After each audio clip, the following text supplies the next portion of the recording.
In this video on Lords of Middle-earth, we'll be talking about the 8 new and alternate characters in the expansion. We won't go over each rule for each character, as they are summarized on the cards, and the previous video on characters provides the same information. First, we'll cover the 3 keepers of the Elven Rings. Lord Elrond has a level of 0, and as we can remember, level determines how far a character may move. Therefore, Elrond spawns in Rivendell, and he may never leave Rivendell, much like Saruman in Isengard.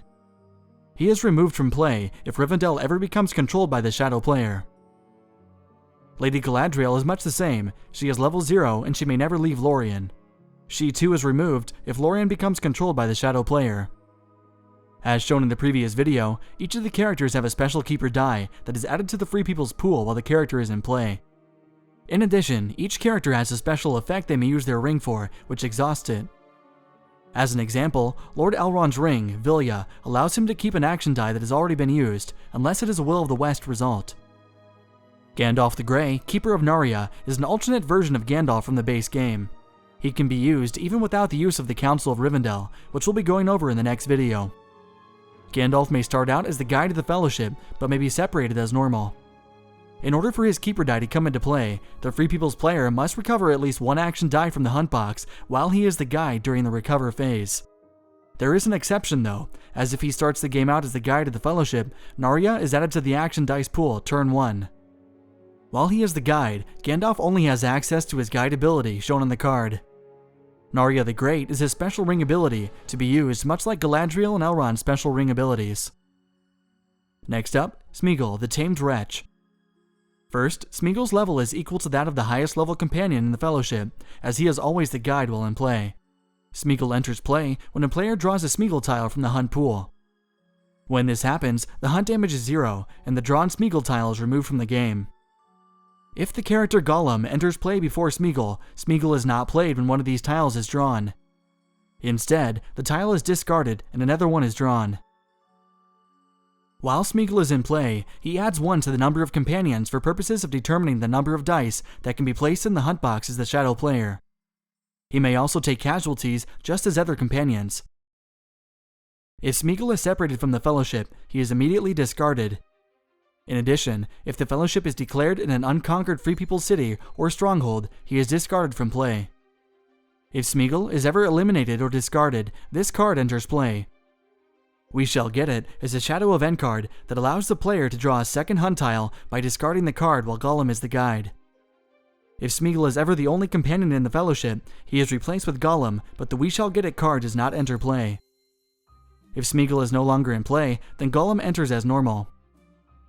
There are 3 event cards that interact with Smeagol. We Won't Go Back is a Shadow card, which turns the drawing of his Smeagol tile into an advantage for the Shadow player. We Know the Way There adds additional Smeagol tiles to the hunt pool. Safe Paths in the Dark allows the Free People's player to discard We Won't Go Back or We Shall Get It if they are in play. Now we'll take a closer look into the Shadow characters.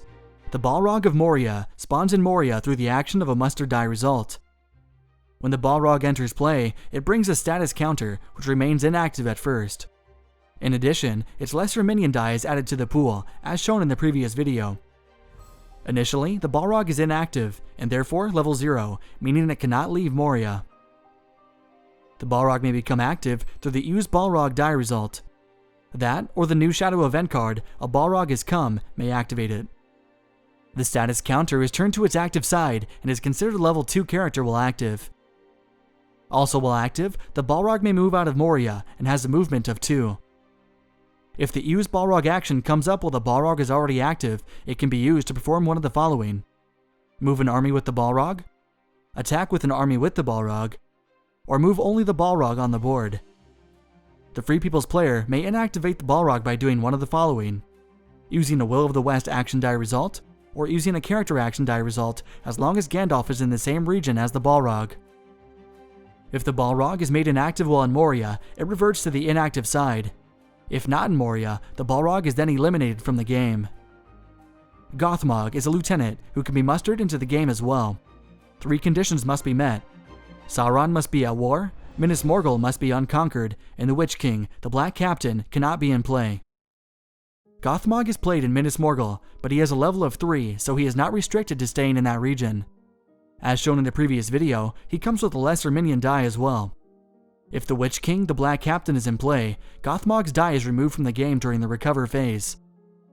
Note, the Balrog and Gothmog are not considered minions for the purpose of playing Gandalf the White. The Mouth of Sauron, Black Númenórean, is an alternate version of the base game character. If either version of the Mouth of Sauron has been played, or previously eliminated, the other version cannot be played. He has the same stats as the base game character, but has 2 alternate abilities that make him more useful while on the battlefield. Finally, the Witch King, Chief of the Ringwraiths. This is an alternate character to the base game Witch King, which focuses less on the battlefield and more on the Fellowship. The Witch King may be mustered into play if the Fellowship is not in a region containing an unconquered Free People's stronghold. If the Black Captain is not in play, the Chief of Ringwraiths is placed in the region containing the Fellowship. If the Black Captain is in play, the Chief of Ringwraiths replaces him. If the Chief of Ringwraiths is in play, the Shadow player may replace him with the Black Captain by spending a muster action as well. The Witch King may only be replaced by his alternate version only once per game. If either version was eliminated previously, the other version cannot be played. The Chief of Ringwraiths does not count as a minion for the purpose of playing Gandalf the White. In addition, event and combat cards referring to the Witch King can be used with either version of the Witch King. In the next video, we'll be looking at the Council of Rivendell.